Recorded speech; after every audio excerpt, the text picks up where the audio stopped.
welcome to the Trajanay podcast, where we talk about trending topics, headlines, pop culture, entertainment, and many, many more things. So sit back and enjoy the conversation, and you can even join in by coming in the comment section and giving your opinion and take on things.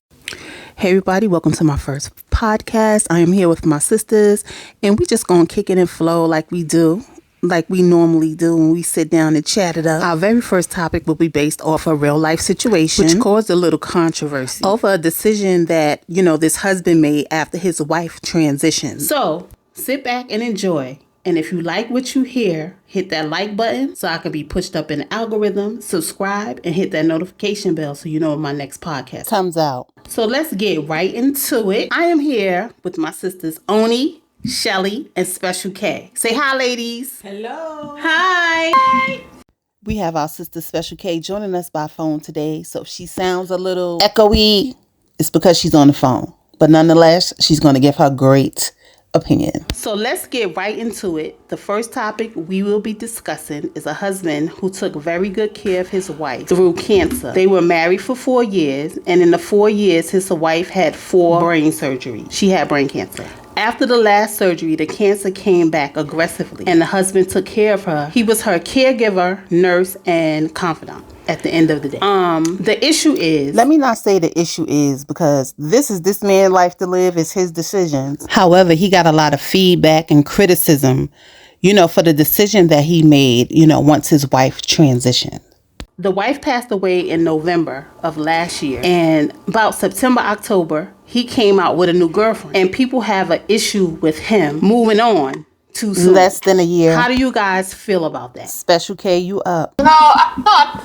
There's any issue as long as he was not in this relationship during, the marriage, while his wife was still, with us. I feel like, people do have a right to be able to move on, and it's the most healthiest thing to do. He took very good care of her, at least that's what I'm hearing. So, I'm not going to judge someone who is moving on with their life in a healthy way. Okay, Oni, your opinion on it? Okay, well, I will say this. I think if the concern is that he must have had this current girlfriend at the time that his wife was still alive, then I could understand why people are feeling, hey, this wasn't right. His wife was still with him. He was still married. He's supposed to respect the sanctity of a marriage despite her illness. She must have been around all this time. So I understand why there would be some kind of concern or questions or even judgment about the nature of this new relationship. But we'd still need to have all of the facts in order for us to be able to even make that kind of judgment. But for all we know, if it was a scenario that he was seeing this woman while he was still married during close to the end of his wife's illness, it is possible the wife may have co-signed and said, hey, I do think it's okay that you should, have somebody in your life to help you to cope, to experience some feelings of love and other things that come with being in a relationship, quite frankly. So it's something that possibly is, something that the wife may have co-signed if, in fact, it is true that he had this woman at the same time that he was still married. But again, we don't know. So I would need more facts, to be honest. But my personal feeling is, I don't think it was a problem even if he did have this woman while he was married, because chances are his wife was okay with it. It is clear that he showed nothing but love for his wife during her sickness and even after she's passed.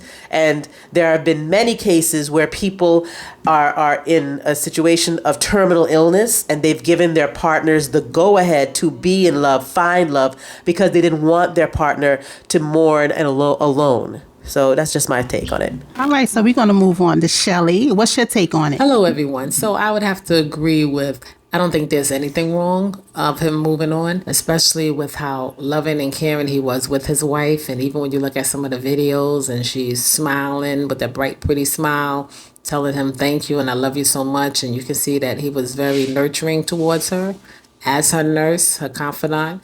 And he was there with her all the way until she, passed away. And I'm pretty sure she want him to, even though he's mourning her, because we can't tell anyone when it's time for mourning to be over. But even though he's mourning her, I'm pretty sure she wanted him to go on and live life, enjoy life. All right, Special K, you wanted to say something else? I mean, as I'm revisiting what I was thinking, I'm like, well, you know what? This is a little controversial, but even if he was seeing her, well, a couple of things. I'm going to say two separate buckets.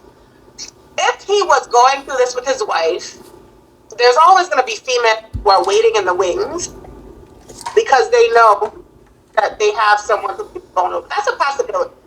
And then there's also a possibility that maybe, even during that trying time, he needed what he needed because men tend to be a little weak and need certain things. But what does it really matter at the end of the day? Like, to judge that or even be a friend and be offended, like, what does it really matter? What really matters is how he treated his wife while she was alive and how he decides to live his life after. I mean, and even if he was doing something at that time, why harbor effort, energy, thoughts, negativity to that? When we've lost bodies we care about. Like, what does it really at the end of the day? So my thoughts is, I feel like it's fine that he moved on and did the duties as a husband. Because as you know, we've heard the horror stories of partners running off when someone gets sick because they can't take being a caregiver. So he did his part. And I can't be mad at that. I also feel like the girlfriend that he does have, she kind of embodies the spirit of his wife in a weird way. He still grieves. He still posts about his grieving process, and the girlfriend is still there by his side. Actually, this year, November, was 1 year that she passed away. He did a balloon release for her. The girlfriend was by his side. He's on his Instagram crying and things like that. And I just feel like, listen, he did what he had to do as a husband. Till death do us part. You know what I mean? So I don't have a problem with it. There you have it. It's safe to say it's a consensus that we all agree, that moving on after the grieving process is okay. Everyone grieves differently, and we just in this life trying to figure it out. Okay. Kudos to the young man for just showing us his grieving process, him moving on, him still dealing with his grieving process. I appreciate it. And him being so vulnerable can be helping someone else. I do believe that. So kudos to him. On another note, so I just want to give a special shout out, special thanks to my sisters, because guess what? I just threw this mic in front of them. We was having a whole girls' night out, okay, and said, let's talk about it. So I want to give a special shout out to Oni, Shelly, and Special K for joining me on this podcast this evening. I really, really, really appreciate you guys for supporting me and let's do it. I so appreciate you guys. At least I know who got my back, okay? Anyway, guys, listen, if you like the podcast, come down in the comment section. Tell us how you handle grief, what things or tools you use to get over your grieving process. Even if you're still in it, how do you cope? I look forward to seeing your comments and learning new ways, you could possibly show me how to get over grief. Once again, shout out to my sisters for joining me on this podcast. Again, I appreciate you guys, and I'm signing out. Peace.